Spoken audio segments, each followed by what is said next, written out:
Welcome, ladies and gentlemen. Chaos taints the air, and Prince Sigvald the Magnificent struts gloriously into the field of battle as Chaos takes on the Dawi in this Warhammer World Championship matchup between Iskandar Two-Horn on the Chaos, and we'll have the Sons of the Mountain, Grombrindal, will be commanding the Dawi. So for the forces of Chaos, we do have Chaos Marauders mixed in with some Chaos Warriors with great weapons for that front line, so plenty of armor piercing going to be spread across that battlefield. We do have a couple of Marauders on the farthest flanks of the formation, looking to maybe potentially get a little bit of a surround off with those guys, but they're not really going to be providing that punching power for the Chaos side. We also do have a couple of Chaos Chariots going to be roaming the field. They do have that bonus versus infantry, and any chariots do provide a nice little bit of an advantage against the Dawi. However, they do have to be mindful of troll hammers, and normally you probably are going to be seeing a gore beast over the regular chaos chariots because they do have the armor piercing to boot. We have a couple of chaos feral manticores up in the sky, going to be helping to just kind of screen out those gyrocopters and gyro bombers throughout the course of the battle if the dwarves do end up bringing them. And then we also have some marauders with horsemen with throwing axes, kind of the same boat there, kind of keep those gyros away from the lords and especially the caster. And the caster is going to be that chaos sorcerer of shadows and is going to be bringing, it looks like, enfeebling foe and the pendulum, looking to kind of just rip through the Dawi formation very quickly with that ability. And then enfeebling foe just kind of helps keep everything alive and well, especially against kind of either elite infantry or any of the more heavy hitters for the heroes and lords on the Dawi side. And then for the lord from chaos, as I mentioned before, it is Prince Sigvald the Magnificent with all of that glorious golden armor. So he is going to be bringing the auric armor and then slippery, and that is all he's going to be bringing on his kit. But that does provide him with that nice little bit of regeneration, plus 8 per second. And then, of course, slippery gives a little bit extra melee defense. Speed, not so much a issue, but mostly that melee defense is very, very helpful. And, of course, he does have that perfect vigor and amazing base leadership, so he is pretty much functionally unbreakable. Very hard for the Dawi to break him, especially without fear or terror. And of course he does have immune to psychology, so it doesn't really make any difference there. Actually, double check on that. He does have that immune to psychology. So for the Dawi side, we are going to be seeing Thorgrim Grudgebearer. He is going to be up on his anvil commanding the Dawi forces, and he, for his kit, is going to be bringing the High King, which once he does get below 50% health, he does give plus 8 melee attack base weapon and plus 15 base weapon damage, plus 8 charge bonus and immune to psychology map wide. He does also have the Great Book of Grudges, which he will be carrying with him onto the field of battle, which gives plus 9 melee attack in an AoE around him, including himself. Oath of Vengeance, a little debuff for melee defense, so pretty much counteracts that slippery on Prince Sigvald if he is going to be using it for himself. And then we also do have a Stand Your Ground, plus 24 melee defense and 16 leadership in an AoE centered around the High King of the Dawi. So we also have some gyro bombers up in the sky. There is going to be, I believe, a pair of those going to be throughout the fight, kind of looking around. One of them is the Skyhammer, and then there is going to be 2 gyrocopters with brimstone guns. The other one is on the far side already, kind of exchanging fire with the Chaos, and those are going to be the brimstone guns. So just kind of some nice sniping potential with those. For the rest of the formation, we do have the Norgerling's Iron Breakers, the elite Ironbreaker ROR with those blasting charges, going to be doing a ton of damage on any unsuspecting foes, and there's pretty much Chaos is going to have to just try and tank that. There's not going to have a whole lot of tools to whittle them down beforehand. We do have some more Ekron's Miners and then some more Ironbreakers with some Longbeards in the way back, just very high armor, good leadership, going to be holding that line, and then some Slayers protecting these organ guns, just kind of keeping any potential manticores from thinking they might be able to take these organ guns. Those Slayers will make quick work of them, but that is going to be the armies, so let's roll right on in and let's get things going. So I do hear the guns of the gyrocopters and gyro bombers opening up. They are going to be getting some nice decent shots into the Marauder Horsemen. Those shots are going to be doing a nice little bit of damage on both sides, so these Marauder Horsemen taking that damage. And these Horsemen at range, they really aren't going to be able to do a whole lot to these gyrocopters. They need to be like very, very close by, and especially with the organ guns also supporting these gyrocopters, these Marauder Horsemen, they're taking quite a bit of damage. They are already wavering, and they're getting mighty low in terms of HP already Dawi off the bat, and that is going to allow the gyrocopters and, of course, the gyro bombers to have a lot more free reign in the battlefield, though they do have to be very wary of those Chaos Feral Manticores who are there to deal with them. Now, there's only 2 of them, so that will allow at least 2 of the gyrocopters to continually fire in, chase one, fire with the other, and that's just going to be the name of the game for the Dawi here as they just slowly move away from them. And if they can get these guys to rampage at just the right time over those Slayers, well, that's going to be just about curtains for those flyers on the Chaos side, and especially with the suppression from these gyro bombers. That does do a nice little bit of extra slow for when they are shooting against those Chaos Feral Manticores, allowing a nice little extra damage. Now, Norgrimling's Ironbreakers apparently were at fire at will, and they just focused down Prince Sigvald. Now, actually doing a surprising amount of damage, though they did not want to be firing against Prince Sigvald. They're going to be wanting to save their shots for the rest of the Chaos Army, so that is going to be a little bit of waste in terms of their capacity there. However, the Chaos Chariots do get a nice charge into these Ironbreakers, going to be shutting them down. However, the Slayers are going to be right next by to kind of shut them down. However, Chaos Feral Manticore is going to be Rampage, and unfortunately, that Gyro Bomber is going to be a little too close for it, and despite being Rampage, it is still staying on its target for that Gyro Bomber. The Dawi definitely would have preferred had it dive down on top of these Slayers, but a nice little pendulum going to be wrecking on through, not necessarily going down the length of any unit. It's going to be kind of going across them, going to be doing a bit of damage to both of the Ironbreakers. I think they really just needed to kind of choose between them. They are actually getting the Chaos Sorcerer a little bit into battle. There isn't any real duelist. They don't have to worry about like Grombrindal, for example. It is just Thorgrim Thorgrim Grudgebearer who is going to be in this fight. Now, he is pretty much a good support lord, not so much a duelist in himself, so Prince Sigvald should be able to do some decent work. The Ekrins Miners are getting a few volleys off themselves, and now that Chaos Feral Manticore is back from being kind of just a rampage for a little bit, and is going to be taking out some of the organ guns. Organ guns do actually drop their artillery piece, just trying to save as much as they can. They have lost one, but they actually do end up routing themselves, as does the Ekrin Miners. So that is going to allow just the massive Chaos forces to just collapse upon the Dawi, and then with all of these Chaos forces in the middle of the Dawi formation, this is pretty much going to be just about it, I think, for the Dawi, with everything getting completely surrounded. The Longbeards, the Ironbreakers, especially with this beautiful pendulum, doing a ton of damage to those Norgrimlings. That is pretty much just going to be it. There's just not a whole lot left on the ground to sustain, and that is going to be a victory for the Chaos by the looks of things. I don't think there's anything that the Dwarves can do. Even Thorgrim Grudgebearer is not going to be able to duel Prince Sigvald, and even if Sigvald does go down, I don't think it's going to matter too much with the overall balance of power. And he is going to, of course, be healing up. He does have the Oath of Vengeance popped on it, so minus 24 melee defense. But just with everything that is left, there's just so much armor piercing. There's so much mobility. The Chaos Feral Manticores are all alive and well. And really, these gyro bombers and gyrocopters just aren't going to be able to hold back. And that is going to be army losses here, as Thorgrimling does finally rout, and the rest do follow suit. The Skyhammer going to be getting sent off as well. Just the Slayers left, but that is going to be all she wrote. So Chaos getting a quick first victory, and that is going to put Iskandar up 1-0. So let's update the scorecard for that. And now let's go over and see just how things went in that opening game. So for the Dawi, unfortunately, I don't think we're going to be seeing a whole lot of value generated throughout. Slayers did some okay work. They did some decent work, I think, against the Chariots, and then the Manticores when they did finally drop on them. Norgrimlings, their blasting charges did do quite well, 1100, but they are still a very expensive unit, and they definitely wanted to hold a little bit longer. And the other one just absolutely abysmal in terms of their cost, 373 on them. Organ guns did okay, and then the rest of the units, they just weren't able to contend against just all of the the throwing axes and the Manticores. They just couldn't just keep them back, and they just weren't there to support their main army, because they really needed to deal with that Chaos Sorcerer of Shadows who got 1100 or 1200, doing some very nice pendulums. The first one wasn't as great, but the second one definitely just ripped through those Iron Breakers, doing a bunch of value to them.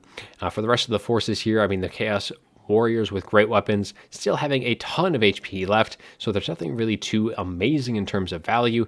Even the Chaos Marauders with great weapons are not doing so well, but the Marauder Horsemen with throwing axes doing some nice, decent work. Even the Chariots doing okay. And then one of the Feral Manticores getting over 1,000 value, doing some nice damage, I believe, to one of the Gyro Bombers, and a little bit to the Skyhammer. And then we have Prince Sigvald getting 1,000 as well. But pretty much everything got broken from the Dawi very, very fast. So the Chaos just had their sweet old time, just kind of killing everything off, had some nice rounds off, and that is going to be all she wrote for game 1. So let's roll on in to game 2. Blessed sons of Bretonnia, let your faith hold true in the face of animosity, as Bretonnia will face off against Chaos in this game 2 of the Warhammer World Championship matchup. We will have Iskandar on the Bretonnians, and Grombrindal will be commanding the Warriors of Chaos this time around. So the front line is going to be a bunch of peasant mobs for Bretonnia. We do have, of course, King Lewin Leoncoeur up in the sky, and he is going to be having the Blessing of the Lady, which gives him 20% physical resist, as well as the Ladies Champion, which gives a nice little bit of regeneration. We have Foe Seeker, we have Stand Your Ground, and then we have the Lion Shield giving 44% missile resist and magic resist, and then we have the Sword of Corone, which reduces that melee defense by 24 and the minus 30 armor, and especially against Chaos, that minus 30 armor is very, very critical, especially when most of your DPS is going to be from these peasant bowmen, going to be spread out. We have a couple with pox arrows, and the rest is going to be the regular variant. So these guys don't really have the best armor piercing. Now that poison is quite nice, but having that sort of Corone popped when these guys are all focus firing in will definitely increase their value quite a bit. We do have a Paladin up in the sky, going to be bringing in with Guardian, just kind of supporting King Lewin in case there is just a little bit more up in the sky for Chaos, which they can bring some. And for the rest of the forces, there is going to be a Damsel of Life, going to be bringing in, looks like Earthblood, and I think that is going to be the Shield of Thorns, which gives plus 22% physical resist and plus 30% base weapon damage to boot. So no regrowth for the Damsel of Life, going to be sticking instead to that Earthblood and just allowing King Lewin to kind of heal himself up with his passive regen. We do have some Knights of the Realm in terms of mobility. Now they do have a very nice charge bonus. They have a bonus versus large, but really all of that armor piercing is going to be in these questing knights on the other side, who do have that 48 weapon strength, which is dominantly armor piercing.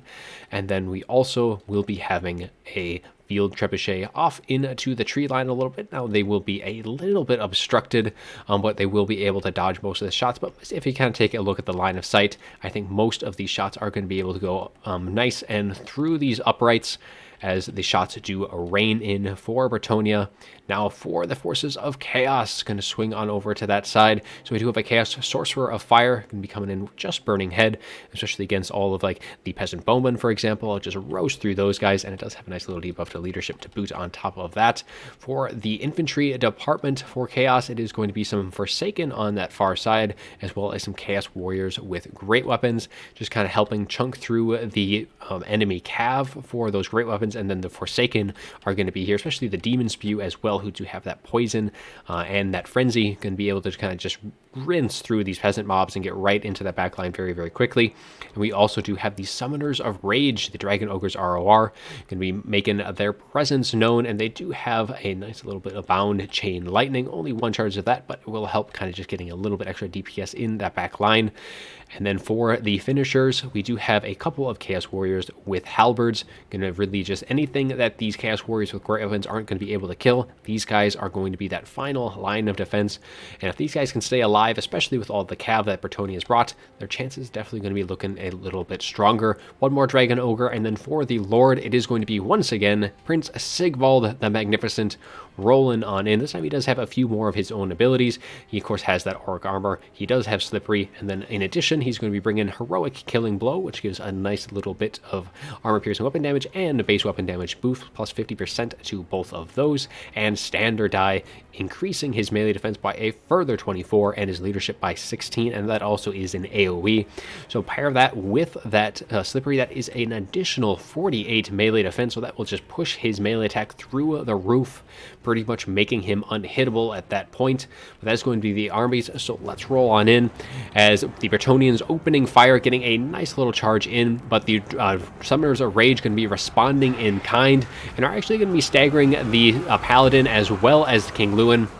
Now, they haven't been taking too much damage yet, but they do not want to be sitting around, because these Summoners of Rage, take a look at their stats, they have bonus versus large and armor piercing. Now, they do have magical damage, so King Lewin, he does have Stand Your Ground Pop, but we do get a nice Burning Head rolling on through peasant mobs, going to be getting broken, but the Demon Spew themselves also taking a ton of damage, and that is a very expensive unit for the Chaos side, getting just rinsed by all of these arrows. Nice charge from the Knights of the Realm, who do have that Shield of Thorns, getting an extra physical resist. And the Summoners of Rage are just taking a ton of damage right now with that Sword of Corone popped, reducing their armor melee defense. However, Stand or Die is also popped by Prince Sigvald, just kind of keeping them in that fight. Demon Spew do end up shattering completely. Knight's Realm takes some damage, but so far, very good for Bretonnia, doing all of that damage to some very expensive units. Summoner's Rage and Demon Spew are quite the spendy ones indeed. However, on the other flank, these Questing Knights are getting broken down, but as are these Forsaken. So the Forsaken, even with their 85 armor,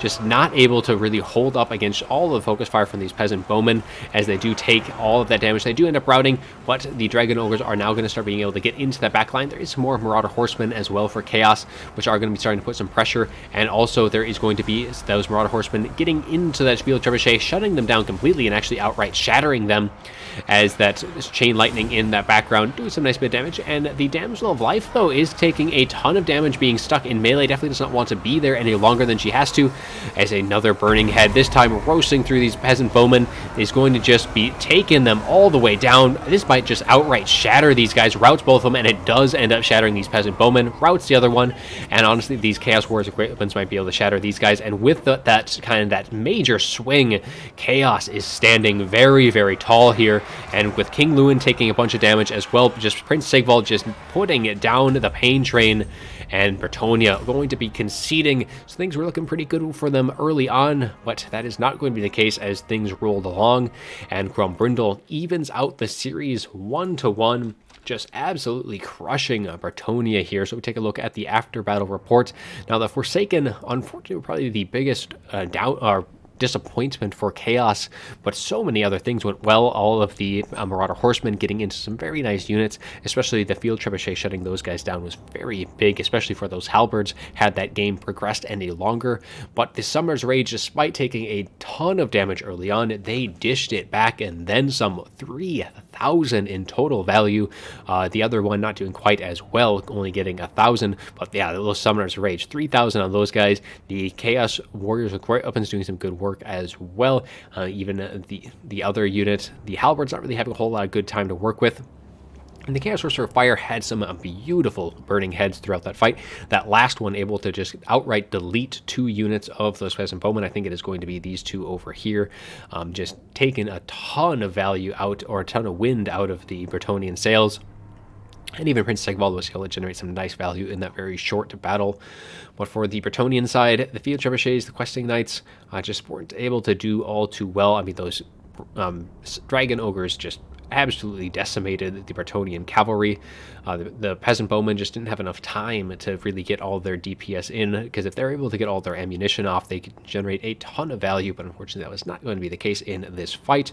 Rest of the battle just kind of pretty much as you expect. Peasant Bowmen not really holding too long, and Damsel of Light did get too far ahead of herself. She definitely needed to be just sitting back just a little bit farther. She did not need to be in that melee engagement, and she did take a lot of unnecessary damage. And then King Lewin himself getting absolutely dumpstered. No amount of passive regen is going to be able to out-heal the damage that he was being dealt, and unfortunately that was kind of what led to the Bretonnians' downfall, and Chaos is going to be swooping through those lands, and we are going to be rolling right on in to Game 3. The series is evened up at 1-1, so this is going to be the rematch, so let's roll right on into it.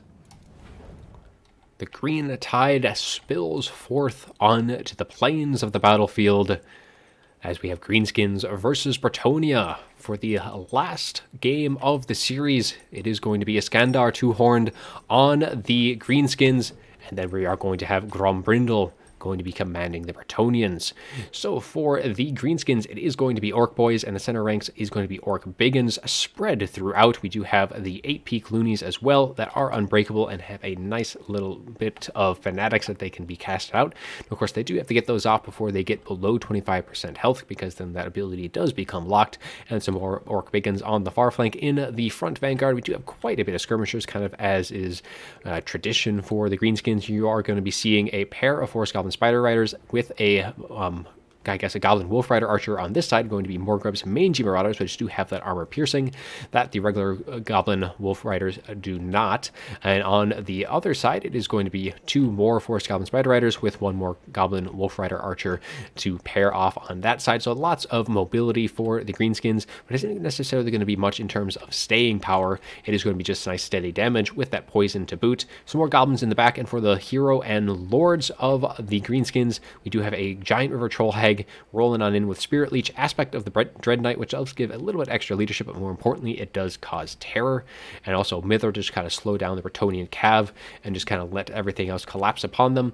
We do have a Goblin Big Boss rolling in with They Needs a Stabbin', which is a nice and cheap little debuff, so minus 30 armor, minus 24 melee defense to any lord or hero, and that'll help those units just trade a little bit better. And it is going to be Grom the Paunch running in on his chariot for the lord. He is going to be bringing all of his abilities, so that is Language of the Boys, so plus 5 melee defense, plus 4 leadership, and immune to psychology when he is engaged in melee, and that does last for 30 seconds even if he does pull on out.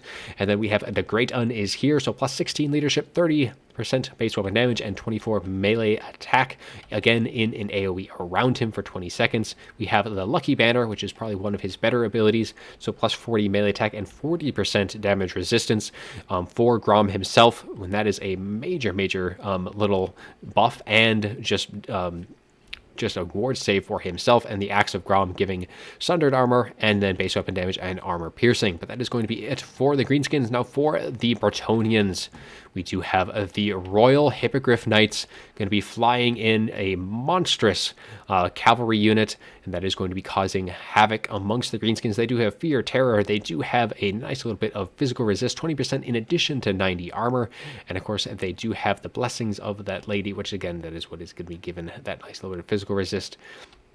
And for the rest of the forces, it is going to be the Fey Enchantress rolling in on her unicorn. She does have Earthblood Regrowth. She does have Arcane Conduit, the Favor of the Fae, plus 40 melee attack, especially giving that to those Royal Hippogriff Knights. They are going to be hitting with every swing of their lance. And then we have the Chalice of Potions, which is going to be a nice little Comet of Casadora raining down upon the Greenskins, going to be punishing any blobbing attempts against the Fae, which is generally not a good idea anyways, considering she is a walking or riding Mortis Engine effect.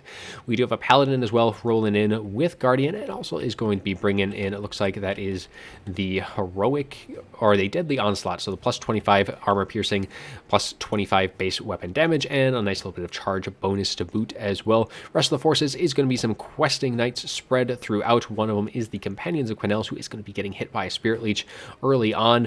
The front line going to be some Spearmen at Arms, just holding back any of the mobility that the Greenskins might have. Flanks are going to be Peasant Mobs, and in the back line some more Peasant Mobs to boot as well, so 5 in total. We do have some Men at Arms with Sword and Shields, and then just there's the Peasant Bowman with Fire Arrow and Pox Arrows getting that poison fire damage, which especially against any of the regenerating units, very helpful to be having. But that is going to be the armies, so let's roll on in, as really all of the skirmishing is already underway. The Peasant Bowman going to be opening up, getting some nice shots into these Orc Biggins early on, but these Questing Knights are just taking so much damage. They are just going to be getting mauled right here, as just everything surrounds them. They get a nice Fanatic from the AP Gloonies, and I think that is going to be it for those Questing Knights. They are going to be quickly taken out of the field. I don't think any amount of healing is going to be healing them up. They are down to 16, 17, and dropping. Now, for the center engagement here, this is going to be a big deciding factor, as the Royal Hippogriff Knights do charge on in, and they are going to be getting a nice surround off, a nice hit on these Orc Biggins, but the Great Un is here, is going to be popped, and Lucky Banner, all of the abilities from Grom is going to be going off, so that is going to be making him a major powerhouse, and he is dishing out the damage to those Royal Hippogriff Knights, doing a ton of damage there. And if we swing out the rest, I mean, these Questing Knights as well just getting deleted, and more units just kind of charging in, but the line of the Greenskins is wavering in spots right now, and of course all of these Peasant Bowmen are still alive and well. However, we are seeing some Force Goblin Spider Riders and Goblin Wolf Rider Archers starting to kind of circle around a bit. We do get that Chalice of Potions going to be dropping in right on top of these units, and so far the Greenskins have not gotten out of the way, and there is a meaty little group of units there, and it is going to be dropping and doing a ton of damage in that little engagement. Royal Hippogriff Knights do get chased off. Now they definitely need some healing if they're going to wanting to be staying in that fight. They are down to 5 models left.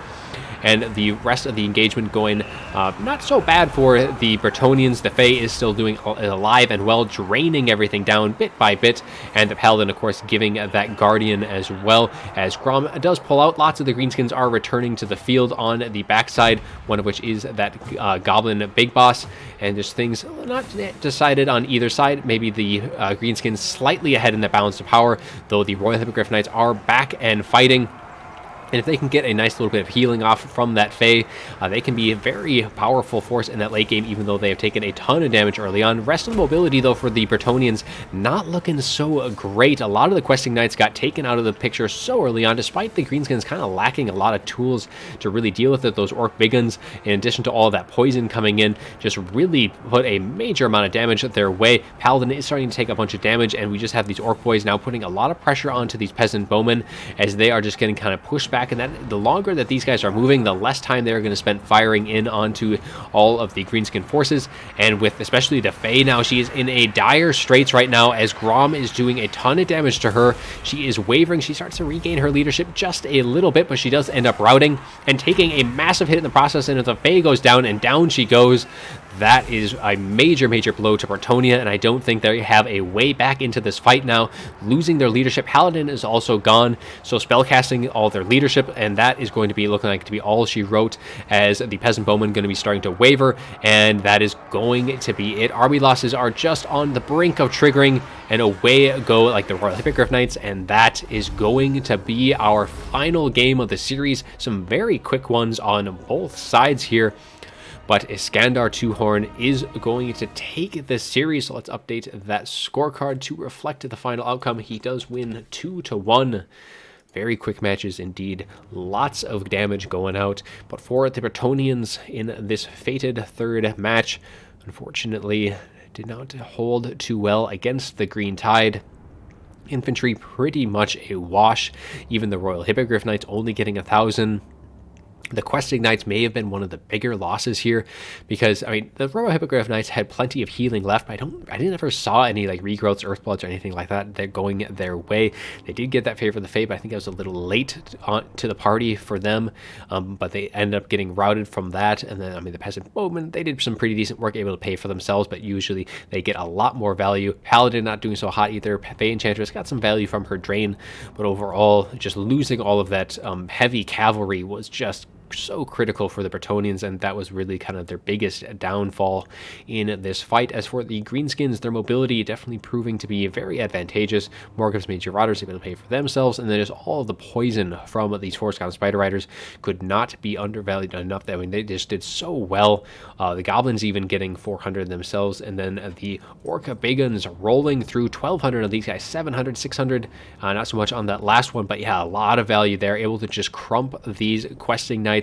All of the Bretonnian infantry doing exceptionally good work, and even the 8-peak loonies. Very nice Fanatics cast on the onset of that fight, getting some nice value into those Questing Knights, causing them to turn tail and run very early in the battle. Giant Patrol Hag, not really much of a factor here. And then Grom getting 1,800. All of his abilities popped, really did allow the Greenskins to take down those Royal Hippogriff Knights very quickly, and then later the Fae. So he definitely was a very fearsome foe on the field. But that is going to be it for the series. Iskandar does win 2-1. And that does, I'm not really sure how his group is going to be faring, but that is a very nice win. Both of these are very good opponents in their own rights. But that is all I'm going to have for you today. I do hope you enjoyed the video, and as always, have a good one.